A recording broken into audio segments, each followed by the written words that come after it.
Jujube Karnataka ಅಂತ ಹೇಳಿದ ಈ ಬಿಜೆಪಿ ವಕ್ತಾರ ಏನ್ ಅನ್ಕೊಂಡ್ಬಿಟ್ಟಿದ್ರಿ? ಜುಜುಬಿ ಕರ್ನಾಟಕ ಬಿಟ್ಟು ಇನ್ನೊಂದು ರಾಜ್ಯದಲ್ಲಿ ಎರಡು ರಾಜ್ಯದಲ್ಲಿ ಇಟ್ಕೊಂಡು ಈ ಬಿಜೆಪಿ ವಕ್ತಾರ ಮಾತಾಡಿದ್ದಕ್ಕೆ ಈ ಬಿಜೆಪಿ ನಾಯಕರು ಈತನ ಹೇಳಿಕೆಗೆ ಕೌಂಟರ್ ಅನ್ನ ಕೊಡೋದು ಯಾವಾಗ?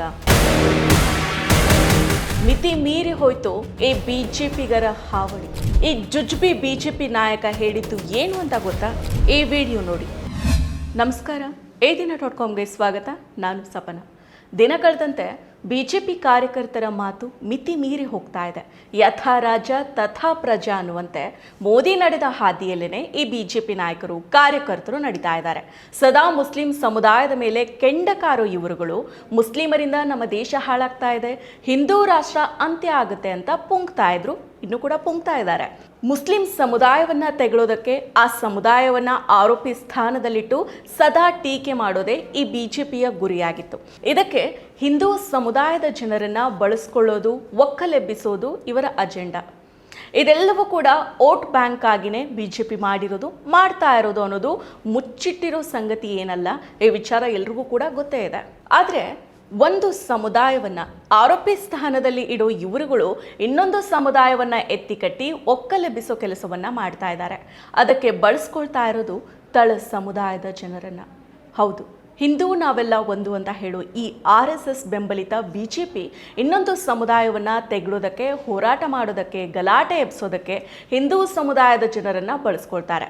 ಅದನ್ನ ಅರಿಯದ ಕೆಲವರು ಬಿಜೆಪಿ ಹಿಂದೆನೆ ಹೋಗ್ತಾರೆ.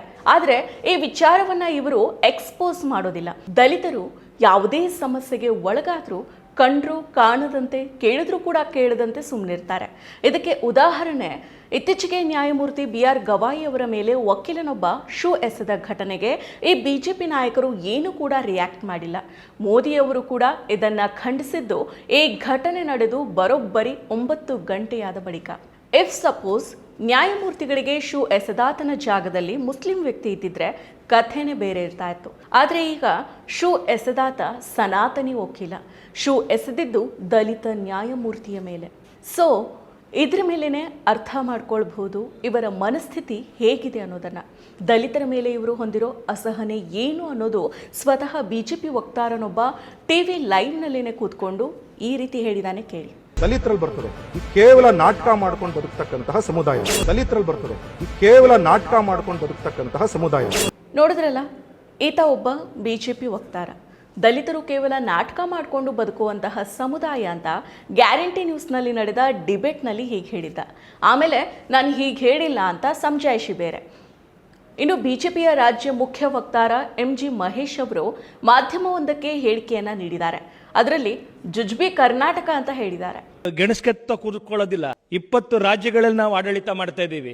240 ಜನ ಲೋಕಸಭಾ ಸದಸ್ಯರಿದ್ದೀವಿ, 100 ಜನ ರಾಜ್ಯಸಭಾ ಸದಸ್ಯರಿದ್ದೀವಿ. ನಾವು 1500 ಜನ MLAಗಳಿದ್ದೀವಿ, 130 ಜನ MLCಗಳಿದ್ದೀವಿ. 20 ರಾಜ್ಯದಲ್ಲಿ ಆಡಳಿತ ಮಾಡ್ತೀವಿ. ಏನ್ ಅನ್ಕೊಂಡ್ಬಿಟ್ಟಿದ್ರಿ? ಜುಜುಬಿ ಕರ್ನಾಟಕ ಬಿಟ್ಟು ಇನ್ನೊಂದು ರಾಜ್ಯದಲ್ಲಿ ಎರಡು ರಾಜ್ಯದಲ್ಲಿ ಇಟ್ಕೊಂಡು ಏನ್ ನಿಮ್ಗೆ ಜನ ವೋಟ್ ಕೊಟ್ಬಿಟ್ರೆ ನಿಮ್ದೇ ರಾಜ್ಯ ಏನ್ ಬೇಕಾದ್ರೂ ಮಾಡ್ಬೋದು ಅಂತ. ಪರಿಶುದ್ಧ ನಂದಿನಿ ಹಾಲಿನಿಂದ ತಯಾರಿಸಿದ ನೈಜ ನಂದಿನಿ ಐಸ್ ಕ್ರೀಮ್ಸ್. ಹೌದು, ನಾವು ಗೆಣಸು ಕೆತ್ತತಾ ಕುಳಿತುಕೊಳ್ಳೋದಿಲ್ಲ. 20 ರಾಜ್ಯದಲ್ಲಿ ನಾವು ಆಡಳಿತವನ್ನು ನಡೆಸ್ತಾ ಇದ್ದೀವಿ. 240 ಜನ ಲೋಕಸಭಾ ಸದಸ್ಯರಿದ್ದೀವಿ, 100 ಜನ ರಾಜ್ಯಸಭಾ ಸದಸ್ಯರಿದ್ದೀವಿ, 1500 ಜನ MLAಗಳಿದ್ದೀವಿ, 130 ಜನ MLCಗಳಿದ್ದೀವಿ. 20 ರಾಜ್ಯದಲ್ಲಿ ನಾವು ಆಡಳಿತವನ್ನು ಮಾಡ್ತೀವಿ. ಏನು ಅಂತ ಅಂದ್ಕೊಂಡಿದ್ದೀರಿ? ಜುಜುಬಿ ಕರ್ನಾಟಕ ಬಿಟ್ಟು ಇನ್ನೊಂದೆರಡು ರಾಜ್ಯದಲ್ಲಿ ಇದ್ಕೊಂಡು ಏನು ಜನ ಓಟ್ ಕೊಟ್ಬಿಟ್ರೆ ನಿಮ್ಮದೇ ರಾಜ್ಯ ಏನು ಬೇಕಾದರೂ ಮಾಡಬಹುದು ಅಂತ ಅಂದ್ಕೊಂಡಿದ್ದೀರಾ ಅಂತ ಪ್ರಶ್ನೆನ ಮಾಡಿದ್ದಾರೆ. ಕರ್ನಾಟಕದಲ್ಲಿರೋ ಇವರು ಕರ್ನಾಟಕದ ಬಗ್ಗೆನೆ ಜುಜುಬಿ ಅಂತ ಹೇಳೋ ಮೂಲಕ ಧಿಮಾಕಿನಲ್ಲಿ ಮಾತಾಡಿದ್ದಾರೆ. ಇದಕ್ಕೆ ಕಾರಣ ಈ ಬಿಜೆಪಿಗರಿಗೆ ಅಧಿಕಾರದ ಅಮಲು, ಅಹಂಕಾರ ಮಿತಿ ಮೀರಿರೋದು ಇಲ್ಲೇನೆ ಎದ್ದು ಕಾಣಿಸ್ತಾ ಇದೆ. ಒಂದು ಪಕ್ಷವನ್ನ ಟೀಕೆ ಮಾಡೋ ಭರದಲ್ಲಿ ಕರ್ನಾಟಕ ರಾಜ್ಯವನ್ನ ಜುಜುಬಿ ಅಂತ ಹೇಳೋದು ಎಷ್ಟರ ಮಟ್ಟಿಗೆ ಸರಿ? ಸರ್ಕಾರಿ ಶಾಲೆಗಳ ಆವರಣದಲ್ಲಿ RSS ಚಟುವಟಿಕೆಯನ್ನ ನಡೆಸದಂತೆ ನಿಷೇಧವನ್ನ ಹೇರಬೇಕು ಅಂತ ಸಚಿವ ಪ್ರಿಯಾಂಕ್ ಖರ್ಗೆ ಅವರು ಮುಖ್ಯಮಂತ್ರಿ ಸಿದ್ದರಾಮಯ್ಯ ಅವರಿಗೆ ಪತ್ರವನ್ನ ಬರೆದಿದ್ರು. ಈ ಪತ್ರ ಬರೆದ ನಂತರ ಅವರ ಮೇಲೆ ಕಳೆದ 3 ದಿನಗಳಿಂದ ಈ ಬಿಜೆಪಿ ನಾಯಕರು ಮುಗಿ ಬೀಳ್ತಾ ಇದ್ದಾರೆ. ಆದರೆ ಕರ್ನಾಟಕದ ಬಗ್ಗೆ ಅವರದೇ ಪಕ್ಷದ ನಾಯಕನೊಬ್ಬ ಅಥವಾ ಅವರದೇ ಪಕ್ಷದ ಒಬ್ಬ ವ್ಯಕ್ತಿ ಅತ್ಯಂತ ಕೇವಲವಾಗಿ ಮಾತನಾಡಿದ ಬಗ್ಗೆ ಯಾರೂ ಕೂಡ ಮಾತಾಡ್ತಾ ಇಲ್ಲ, ಇದನ್ನ ಖಂಡಿಸ್ತಾ ಇಲ್ಲ. ಹಿಂದೂ ಮುಸ್ಲಿಂ ಅನ್ನೋ ವಿಚಾರ ಬಂದ ತಕ್ಷಣ ಮುಂದೆ ಬರೋ ಈ ಪ್ರತಾಪ್ ಸಿಂಹ, ಪ್ರಹ್ಲಾದ್ ಜೋಶಿ, ಸಿ.ಟಿ. ರವಿ, ಯತ್ನಾಳ್ ಸೇರಿದಂತೆ ಹಲವು ಬಿಜೆಪಿಯ ಪ್ರಮುಖ ನಾಯಕರು ಈತನ ಹೇಳಿಕೆಯನ್ನ ಖಂಡಿಸಿಲ್ಲ. ಅಂದ್ರೆ ಇವರ ಮನಸ್ಸಿನಲ್ಲಿಯೂ ಕೂಡ ಇದೇ ಇರಬಹುದು ಅನ್ಸುತ್ತೆ ಅಲ್ವಾ? ತೆರಿಗೆ ಸಂಗ್ರಹದಲ್ಲಿ ದೇಶದಲ್ಲಿನೇ 2ನೇ ಸ್ಥಾನದಲ್ಲಿರೋ ನಮ್ಮ ಕರ್ನಾಟಕ ಕಳೆದೊಂದು ದಶಕದಲ್ಲಿ ತಲಾ ಆದಾಯ ಹೆಚ್ಚಳ ಪ್ರಮಾಣದಲ್ಲಿ ದೇಶದಲ್ಲಿನೇ ಮೊದಲ ಸ್ಥಾನದಲ್ಲಿದೆ ಅಂತ ಸ್ವತಃ ಕೇಂದ್ರ ಸರ್ಕಾರದ ಅಂಕಿಅಂಶಗಳೇ ಹೇಳ್ತಾವೆ. ಇದು ಜುಜುಬಿನ ಅಷ್ಟೇ ಯಾಕೆ, ಇಡೀ ಪ್ರಪಂಚದಲ್ಲಿನೇ ಸಿಲಿಕಾನ್ ವ್ಯಾಲಿ ಅನ್ನೋ ಹೆಸರನ್ನ ನಮ್ಮ ಬೆಂಗಳೂರು ಪಡೆದುಕೊಂಡಿದೆ. ಇದು ಜುಜುಬಿನ ಐಟಿ ಮತ್ತು ಸ್ಟಾರ್ಟ್ಅಪ್ ಕ್ಷೇತ್ರದಲ್ಲಿ ಬೆಂಗಳೂರು ಜಾಗತಿಕ ನಾಯಕತ್ವವನ್ನು ವಹಿಸಿಕೊಂಡಿದೆ. ಇದು ಜುಜುಬಿನ ದೇಶದ ಬೆಳವಣಿಗೆಗೆ ಸಹಾಯವನ್ನ ಮಾಡ್ತಾ ಇರೋ ನಮ್ಮ ಕರ್ನಾಟಕ ಜುಜುಬಿನ ಬಹುಶಃ ಇವರ ದೃಷ್ಟಿಯಲ್ಲಿ ಕರ್ನಾಟಕ ಜುಜುಬಿ ಆಗಬೇಕು ಅನ್ನೋದು ಇರಬೇಕು. ಹಾಗಾಗಿ ತೆರಿಗೆ ಪಾಲನ್ನ ಸರಿಯಾಗಿ ನಮಗೆ ಕೊಡ್ತಾ ಇಲ್ಲ. ಹಂಗಿದ್ರೂ ಕೂಡ ಕರ್ನಾಟಕ ಕಷ್ಟಪಟ್ಟು ಮುನ್ನುಗ್ತಾ ಇದೆ. ಕರ್ನಾಟಕ ಜುಜುಬಿ ಆಗಿದ್ರೆ ಬೇರೆ ರಾಜ್ಯಗಳಿಂದ ಉದ್ಯೋಗವನ್ನ ಅರಸಿ ಜನರು ಕರ್ನಾಟಕದತ್ತ ಯಾಕೆ ಮುಖ ಮಾಡ್ತಾ ಇದ್ರು?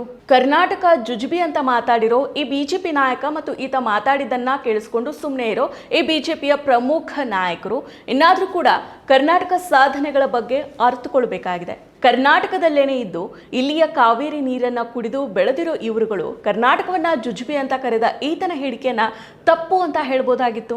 ಈತನನ್ನ ತರಾಟೆಗೂ ಕೂಡ ತೆಗೆದುಕೊಳ್ಳಬಹುದಾಗಿತ್ತು.